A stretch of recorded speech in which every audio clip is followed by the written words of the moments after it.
The doorknob was turning. Slowly. I was 12 years old, standing in my parents' closet in complete darkness, watching through a crack as someone on the other side tested the lock. My mom was on the phone, whispering for me to stay quiet. That's when I heard my bedroom window slide open down the hall. Story 1. October 17th, 2006. I remember the exact date because it was the first day my parents let me stay home alone after school. I was 12. They were only going to be gone for 90 minutes, just a quick trip to Costco and back. My mom must have told me 10 times to keep the doors locked, don't answer for anyone, call if anything feels wrong. Our house was a 2-story colonial in suburban Cleveland. Maple Street, number 4847. The kind of street where everyone knew everyone, where kids left their bikes on the front lawn and nobody worried about it. I got off the bus at 3:47 p.m. I know because I checked my phone, one of those slide phones with the keyboard. I waved to Mrs. Chun next door who was raking leaves. She waved back. Everything was normal. I unlocked the front door with the key my mom had given me on a lanyard that said, "Responsible Kid," in glitter letters. I dropped my backpack on the floor by the coat closet, kicked off my sneakers, and went straight to the kitchen. I remember the house smelled like the vanilla candle my mom always burned. The dishwasher was running. I grabbed a bag of Doritos and a Capri Sun from the fridge. That's when I noticed the basement door. It was open about 3 inches. We never left it open. My dad was paranoid about the cat getting down there and knocking over his paint cans. The door had one of those spring-loaded hinges that pulled it shut automatically unless you propped it open. I walked over and pushed it closed.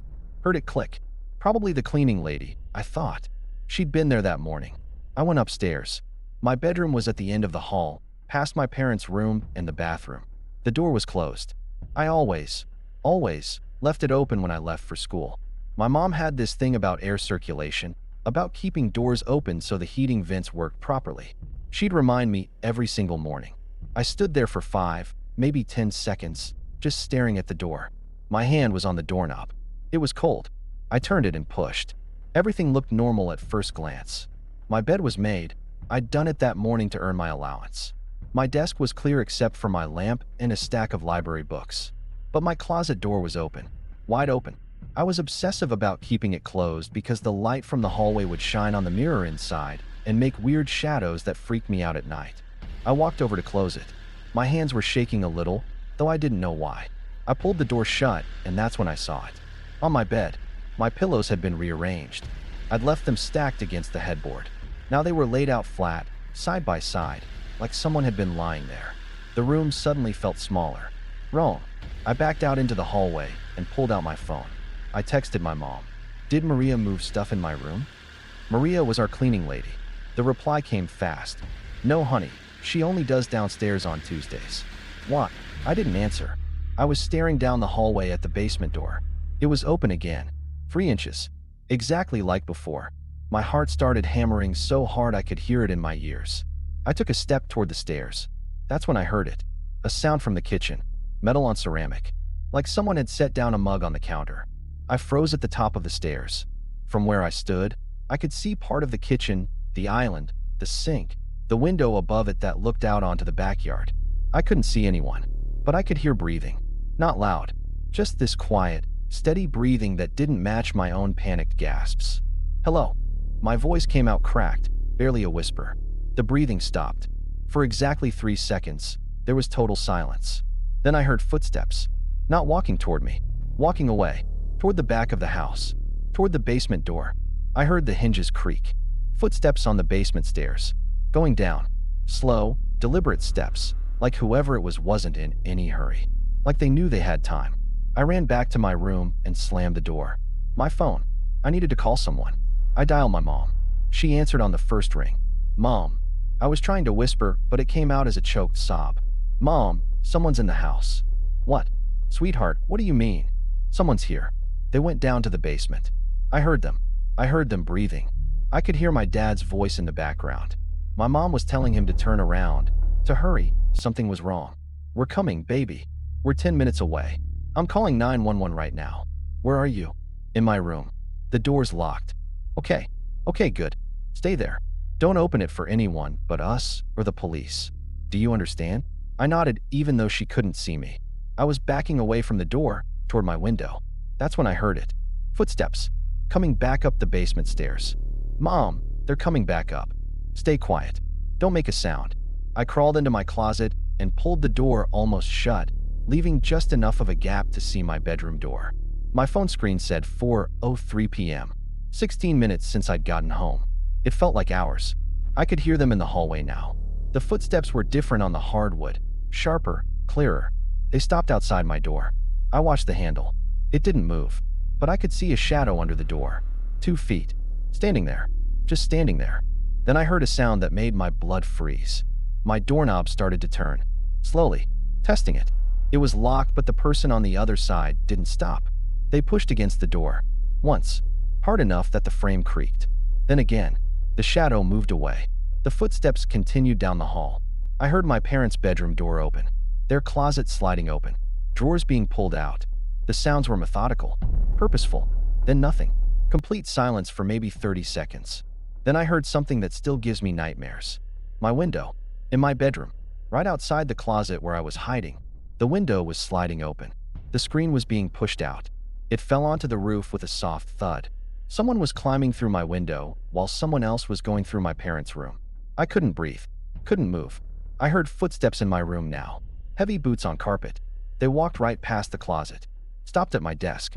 I heard my drawers opening. Papers rustling. Then the footsteps came toward the closet. That's when I heard the sirens. Faint at first, then getting louder fast. The footsteps in my room stopped. Ran to the window. I heard them climb back out. The footsteps in my parents' room moved fast. Running down the hallway. Down the stairs. The back door slammed so hard the whole house shook. My mom burst through the front door screaming my name. I crawled out of the closet. My legs wouldn't work properly. I sort of stumbled out of my room and she grabbed me at the top of the stairs. The police got there maybe 30 seconds later. For cars. They searched the whole house. They found the back door had been jimmied open with a crowbar. There were deep gouges in the wood around the lock. They found muddy footprints in the kitchen. Size 11 men's boots. They found the screen from my window on the roof of the garage. But here's what made it so much worse. They checked our basement. My dad's workshop was down there. And in the corner, behind some old furniture, they found a camping chair. One of those folding ones. It was set up directly under the heating vent that led to my bedroom. There was a fast food bag next to it. Burger King. And cigarette butts. At least a dozen of them. The receipt in the bag was dated from 3 days earlier. The detective, his name was Morrison, I'll never forget, he explained it to my parents while I sat in the living room wrapped in a blanket. He said it looked like someone had been coming into our house for days, waiting in the basement, listening through the vents to learn our routines. They knew exactly when everyone would be gone. They knew I'd be home alone. He said if I'd gone down to the basement instead of upstairs, or if I hadn't locked my bedroom door, things could have been very different. He said there were 2 of them based on the different shoe prints. They'd been working together. They never caught them. The case went cold after a few weeks. No prints. They'd worn gloves. No DNA. The security footage from Mrs. Chin's Ring doorbell showed a white pickup truck parked on the street around 3:30 p.m., but the plates were covered in mud. Intentionally. We moved 4 months later. My mom couldn't stand being in that house anymore. Neither could I, but sometimes I still think about that chair in the basement. How many times had someone been sitting there while I did my homework? While I talked on the phone with my friends? While I changed clothes in my room, right above their head? How many times had they been listening? Story 2. This happened in February 2008. I was 10 years old. My parents had been invited to a 50th wedding anniversary party for my great aunt and uncle in Columbus, about 2 hours from where we lived. My older sister Megan was 16. She'd been babysitting me for about a year at that point, and my parents trusted her completely. They left at 6:30 p.m. It was a Saturday. I remember because I'd spent all day at my friend Tyler's house playing his new Xbox 360. My dad had dropped me off at home around 6:15 p.m. The sun was already down. It got dark early in winter. My mom gave Megan the speech. Emergency numbers on the fridge, doors stay locked. Bedtime at 10 p.m. for me. Don't let anyone in. Megan rolled her eyes like she'd heard it a million times. Which she had. We ordered pizza at 7. Domino's. I got pepperoni and she got some vegetarian thing. We watched TV in the living room. Some reality show Megan liked that I thought was boring. Around 8:15, her phone buzzed. She looked at it and smiled. Started typing fast. "Who's that?" I asked. "None of your business, nosy." It was her boyfriend, Derek. I knew because she got that same stupid smile every time he texted her. She kept looking at her phone every few minutes. Then at 8:45, she stood up. I'm going to take a quick shower. Don't open the door for anyone. Don't touch the stove. Don't do anything stupid. I'm not 5. Could have fooled me. She went upstairs. I heard the bathroom door close and the shower turn on. I went back to watching TV. But then I got bored and switched to the Discovery Channel. Some show about sharks. That's when I saw the headlights. Through our front window, a car was pulling up to the curb in front of our house. I walked over and looked out. It was a white sedan, kind of boxy and old. The headlights stayed on for a few seconds, then shut off. The car just sat there, engine running. I could see the exhaust in the cold air. I figured it was someone lost, maybe looking at their GPS or whatever. I went back to the couch, but after about 5 minutes, I looked again. The car was still there, same spot, hadn't moved an inch. That's when I got this weird feeling in my stomach, like something was off. I couldn't see anyone inside the car. The windows were too dark, but someone had to be in there because the engine was still running. I grabbed Megan's phone that she'd left on the coffee table. She had it locked, but I knew her password. She was terrible at hiding it when she typed. I texted Derek, "When are you coming over?" The response came back in less than 10 seconds, 30 minutes. She said 9:30 when parents are gone a while. What? My stomach dropped. She was sneaking him over. She'd planned this. And now she was in the shower getting ready. I looked out the window again. The car had moved. Now it was one house closer, parked directly in front of the Miller's house. Our neighbors. They were out of town for the weekend. I knew because Mrs. Miller had asked my dad to grab their mail. I ran upstairs and pounded on the bathroom door. Megan, there's a car outside." "So what?" "Go away. It's been sitting there. It keeps moving closer. You're being paranoid. Go back downstairs." I stood there, frustrated. She didn't believe me. Why would she? I was 10. I was always making things up, seeing things that weren't there. But this was real.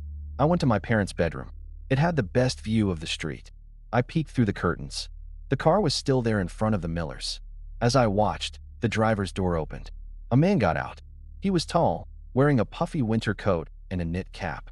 He stood by the car for a moment, looking up and down the street. Then he started walking toward our house. My heart started racing. I ran back to the bathroom. "Megan, someone's coming to the door." "Jesus Christ, then don't answer it." "I'm not stupid." I ran back downstairs. The doorbell rang just as I got to the living room. I stood in the middle of the room, frozen. Didn't move. Didn't breathe. The doorbell rang again. Then came the knocking. 3 times. Loud and deliberate. "Hello." A man's voice. Deep. Friendly sounding. "Hi. I'm sorry to bother you folks. My car broke down. Could I use your phone real quick?" I didn't say anything.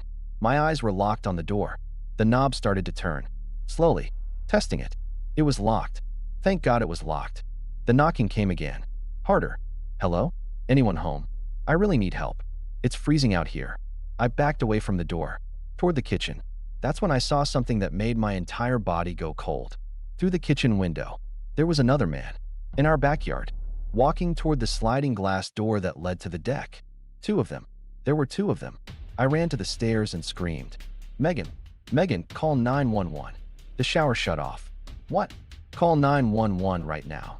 I heard her stumble out of the bathroom. "What's wrong with you?" "There's 2 men. One's at the front door and one's in the backyard." That got her attention. She ran down the stairs in her towel, dripping water everywhere, her phone in her hand.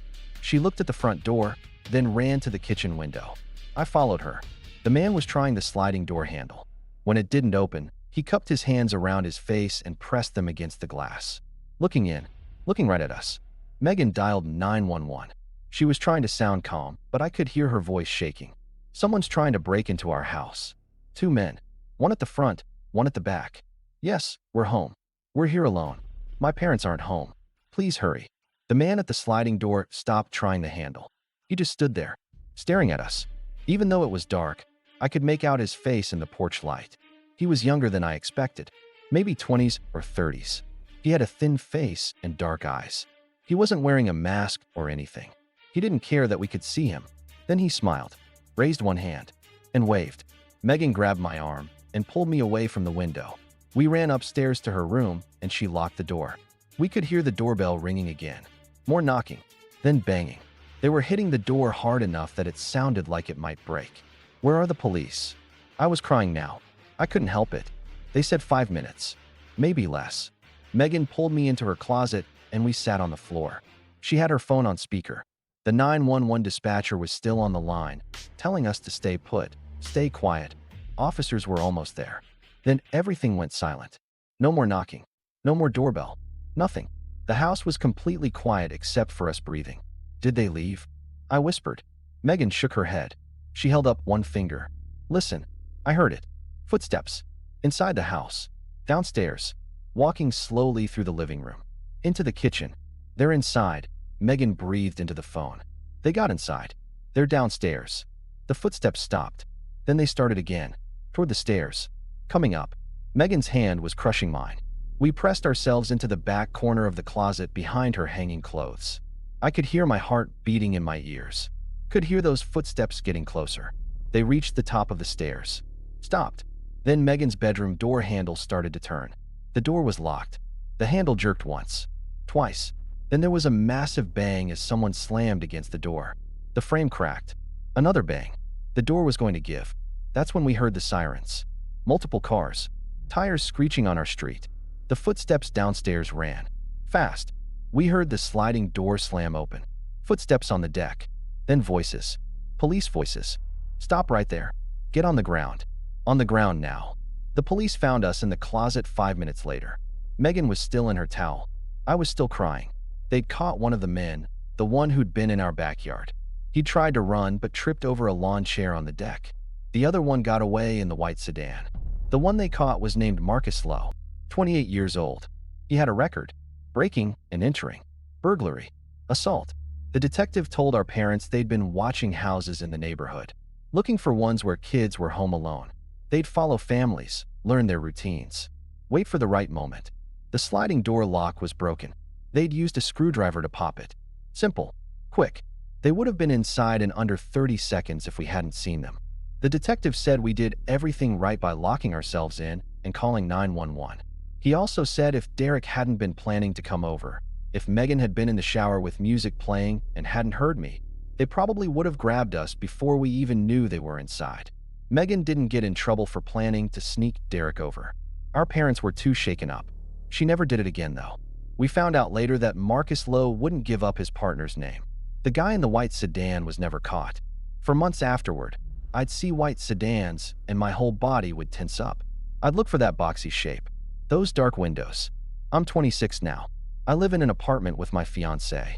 Every door has 3 locks. Every window has a security sensor. She thinks I'm paranoid. Maybe I am. But I remember that man's face pressed against our sliding glass door. I remember the way he waved at us. Like it was all a game to him. Like he knew we couldn't stop him. I remember the sound of footsteps coming up our stairs. The door handle turning. The frame cracking. I remember how close they got. Story 3. Summer of 2009. June 14th. I just finished 6th grade. I was 11 years old and my parents had finally agreed I was old enough to stay home by myself during the day while they were at work. It was a big deal for me. It meant I was growing up, that they trusted me. Our house was in a suburb outside of Portland, Oregon. Ranch style, single story, built in the 70s. My bedroom was at one end of the house, my parents' room at the other, with the living room and kitchen in the middle. We had a big backyard with a fence and a lot of trees. Very private. That's what my mom always said. Very private. Both my parents worked. My mom was a dental hygienist, my dad did something with insurance. They'd leave at 7:30 a.m. and wouldn't be back until around 6 p.m. That first week, my mom called me every 2 hours to check in. By the second week, she'd relaxed a bit. Only called at lunch. This was the third week. A Wednesday. I woke up at 9:30 a.m., had cereal, played video games. The usual. Around noon, I made a sandwich. I was standing at the kitchen counter eating it when the landline rang.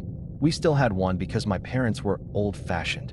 The caller ID said private number. I almost didn't answer, but I thought maybe it was my mom calling from a patient room or something. I picked up. Hello. Silence.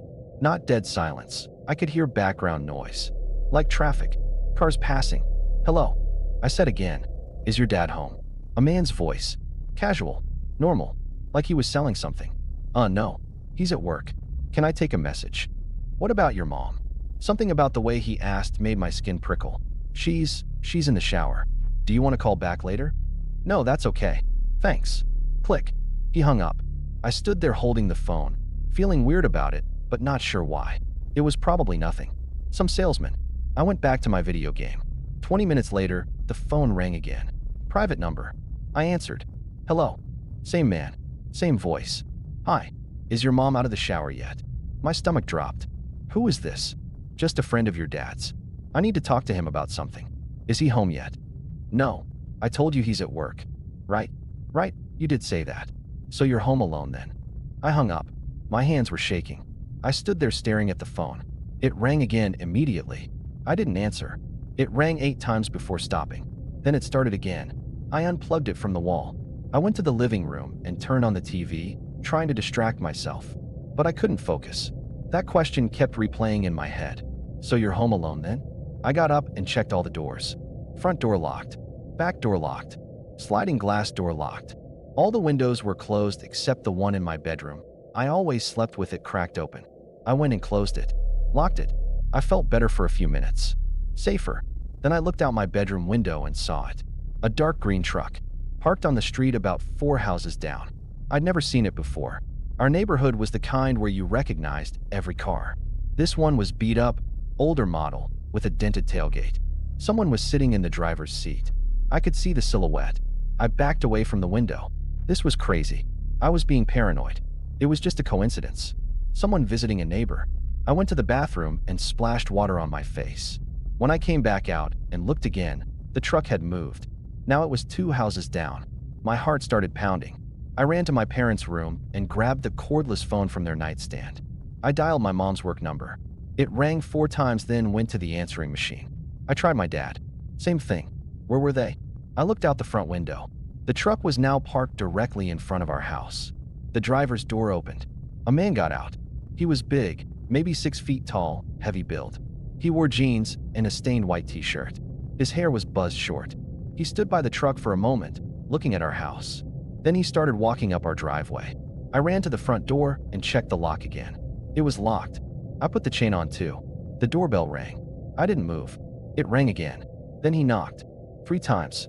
Hard. Hello? Anybody home? His voice was muffled through the door, but I recognized it. Same voice from the phone. I backed away from the door. Into the kitchen. He knocked again. I know someone's home. I saw you looking out the window, kid. I just want to talk to your parents. My entire body was shaking. I tried calling my mom again. Still no answer. I tried 911. My fingers were trembling so hard I messed up twice before getting it right. 911.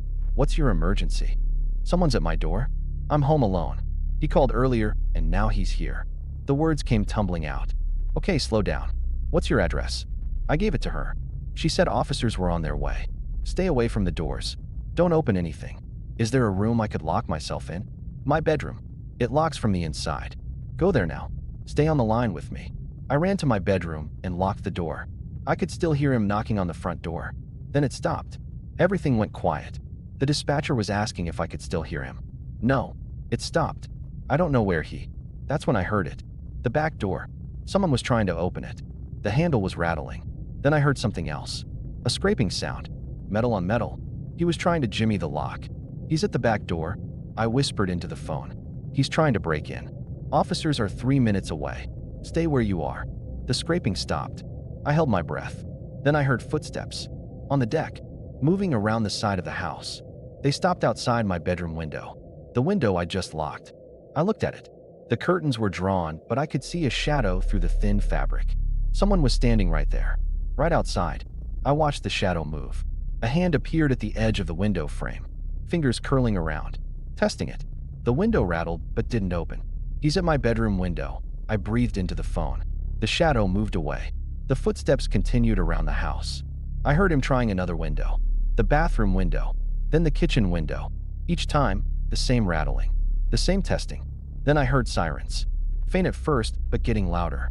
The footsteps ran. Fast. I heard a truck door slam. An engine start. Tires squealing. The police got there maybe 10 seconds later.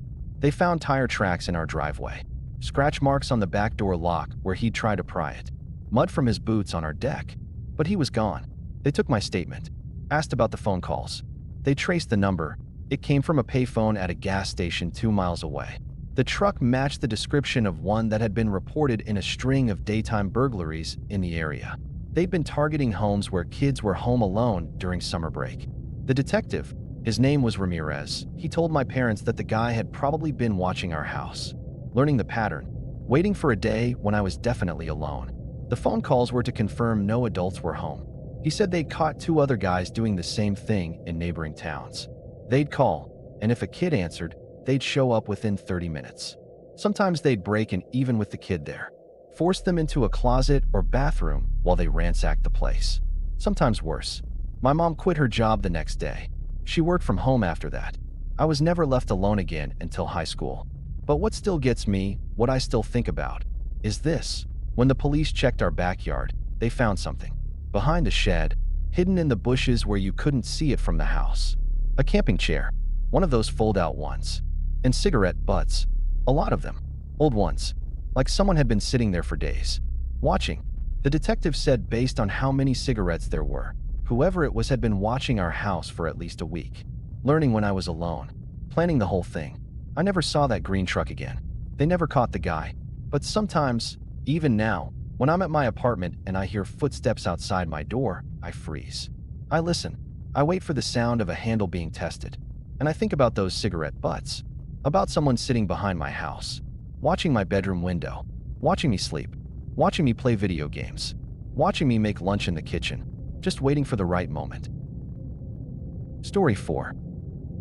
This was late September 2011. I was 13, 8th grade.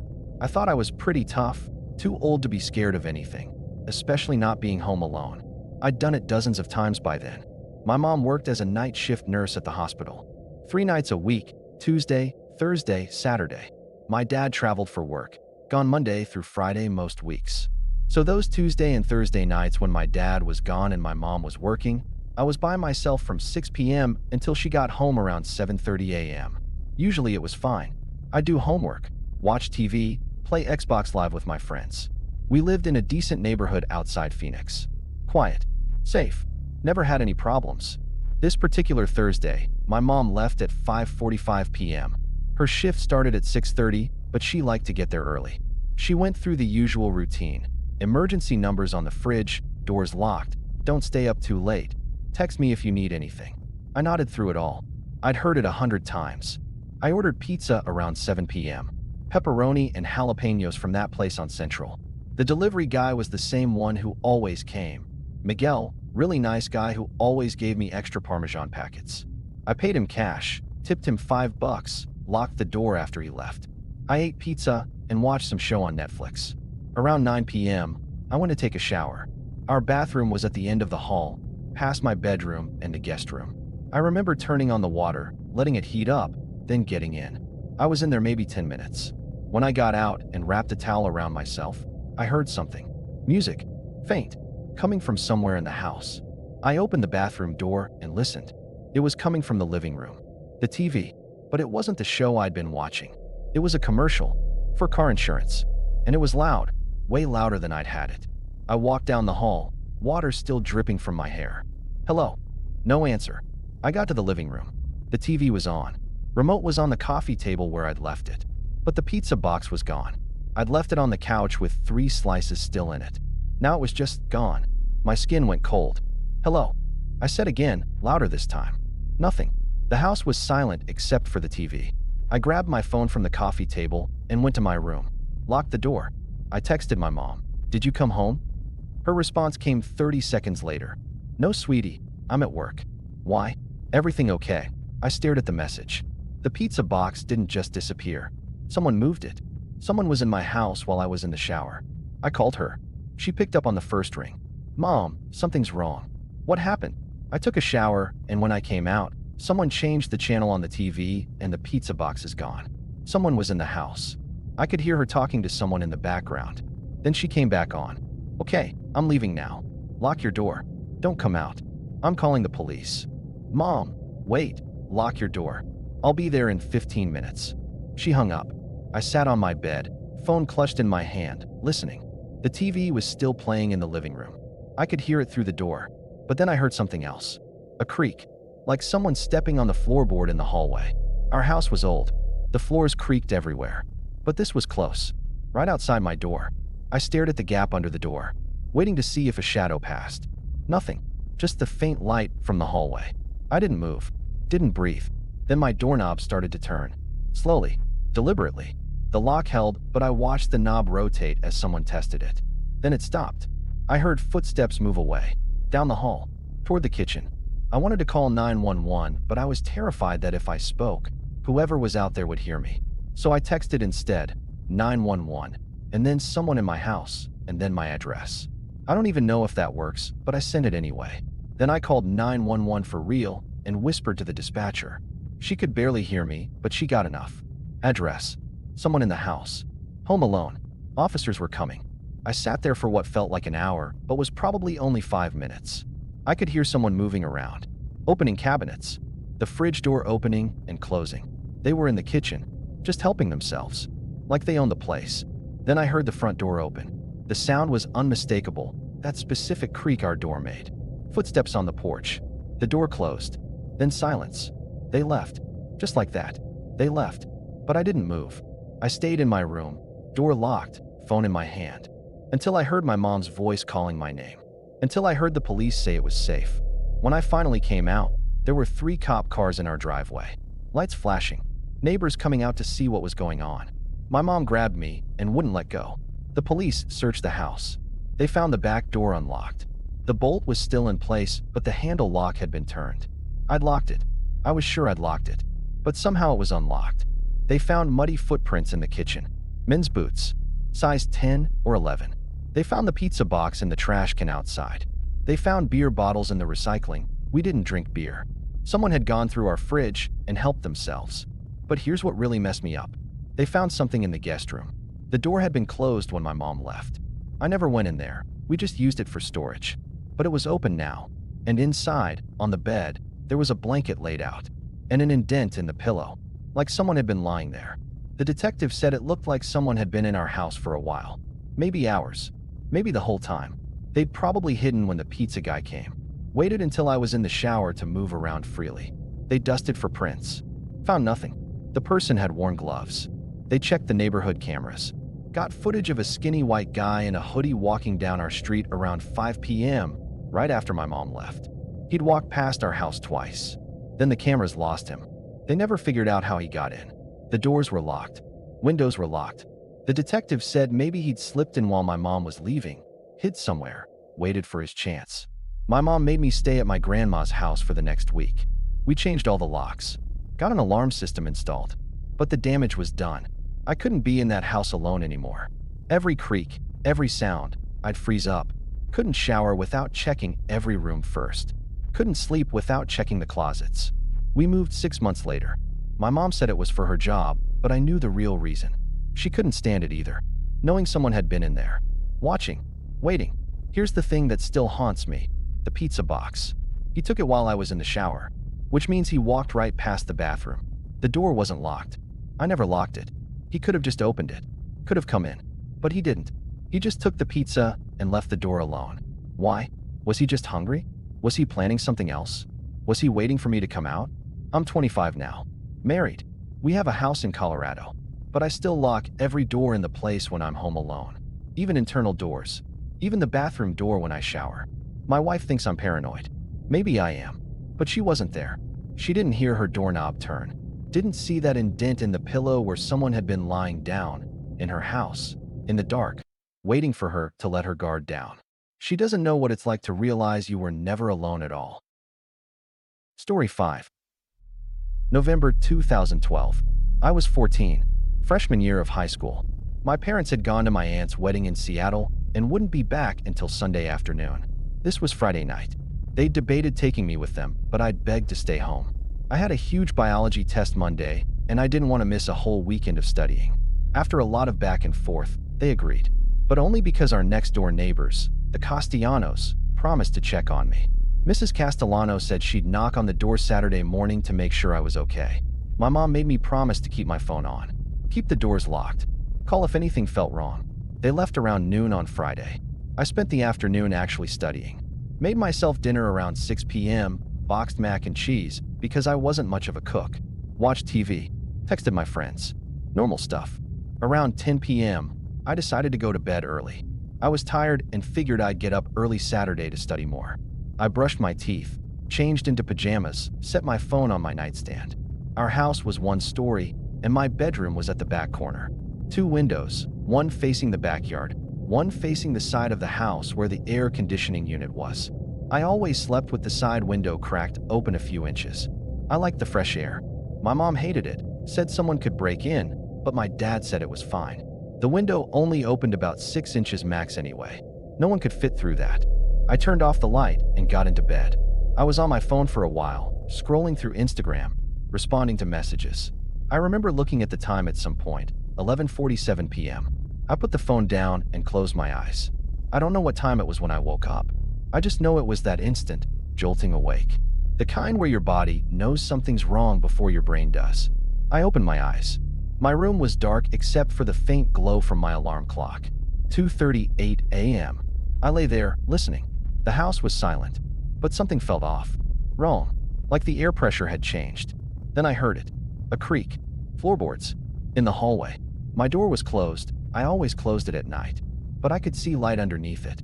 The hallway light. It hadn't been on when I went to bed. I sat up slowly, trying not to make the bed squeak. My phone was on the nightstand. I reached for it. My hand was shaking so bad I almost knocked it off. Another creak. Closer to my door this time. I unlocked my phone and opened the text thread with my mom. Started typing. Mom, I think. My bedroom door opened.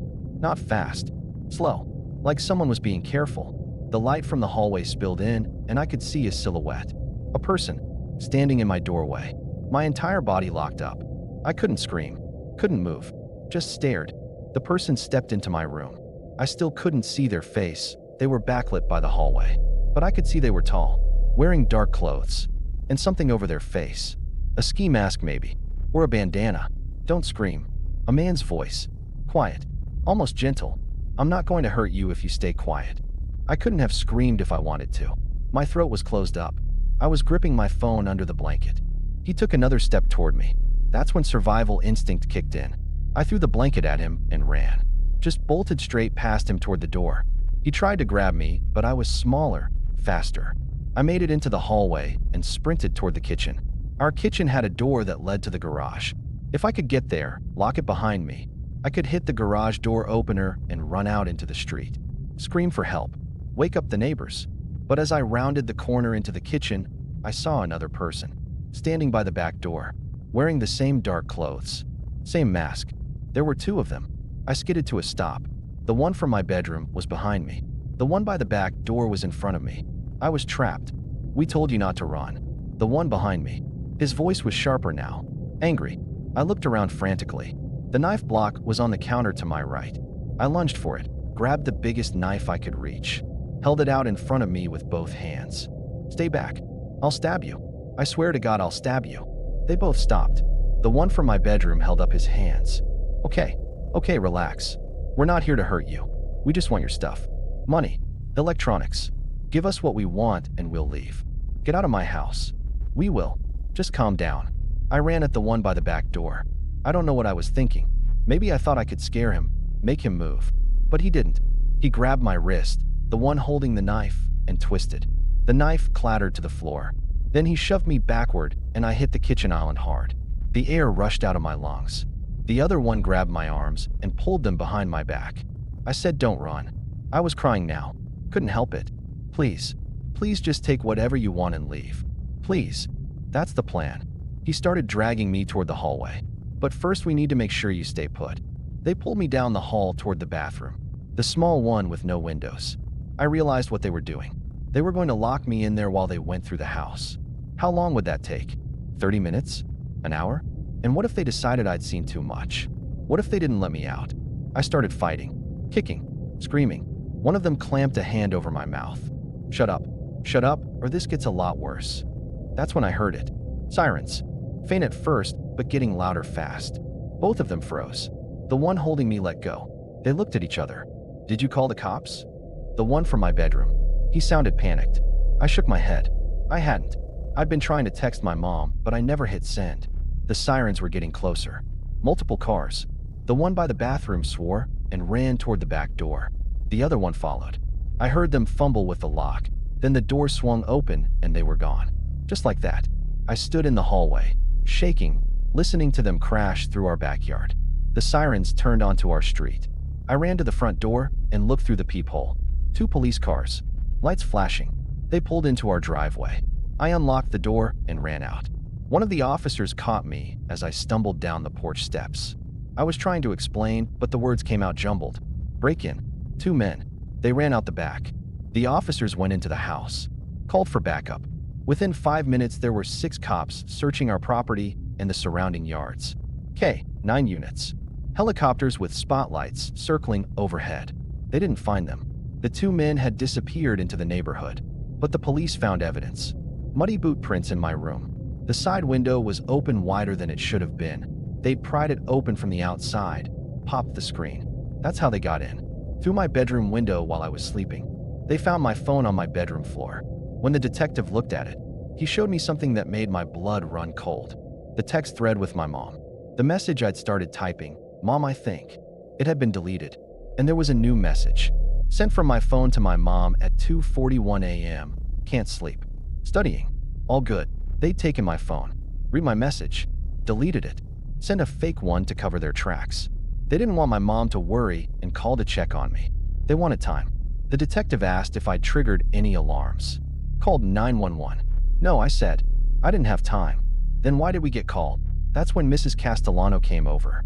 She was standing on her porch in her bathrobe. She'd called the police.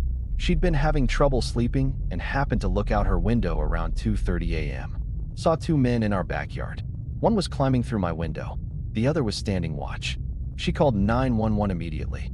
If she hadn't been awake. If she hadn't looked outside at that exact moment. If she'd just rolled over and gone back to sleep. I don't let myself finish that thought. The police said it was a targeted break-in. They'd been watching the house. Knew I was home alone. Knew my parents were gone for the weekend. The detective said based on their behavior, checking my phone, sending that text, they were professionals. They'd done this before. They caught them 3 days later. 2 men, brothers, 26 and 29. They'd been doing home invasions across the valley for 6 months, targeting homes where they knew kids or teenagers were alone. They'd been arrested before, been in prison, got out, and went right back to it. At the trial, the prosecutor told me they'd found a list in one of the guys' apartments. Addresses, notes about families, schedules. Our address was on there with a note. Parents gone November 8th to 10th. 1 kid home. Bedroom back right. Window. They'd been planning it for weeks. I testified. Told the whole story. They both got 15 to 25 years. The judge said what they did, invading a home where a child was alone, was predatory and cruel. I don't remember his exact words. I just remember sitting in that courtroom feeling like I couldn't breathe. My parents sold the house 4 months later. We moved to a different state. Started over. But I'm 26 now, and I still can't sleep with any window open. Not even a crack. My boyfriend doesn't understand. He likes fresh air. I told him the story once. He said I was being paranoid, that it was a one-time thing, that the chances of it happening again are basically 0. But he's wrong, because I know something he doesn't. I know what it feels like to wake up and realize someone's been watching you sleep, to feel their presence in your room before you even see them, to look up and see that silhouette in your doorway. I know that basically 0 isn't the same as 0, and I know that the only reason I'm alive is because a neighbor happened to look out her window at 2:30 in the morning. 1 minute later, maybe less, and they would have been in my room. I'd have never made it to the kitchen, never grabbed that knife. Sometimes I wake up at 2:38 a.m. Exact time, like my body remembers, and I lie there in the dark, listening to my boyfriend breathe beside me, and I think about how different things could have been, how one moment, one decision, one open window can change everything. If you made it this far, thank you for listening. These stories were submitted by real people.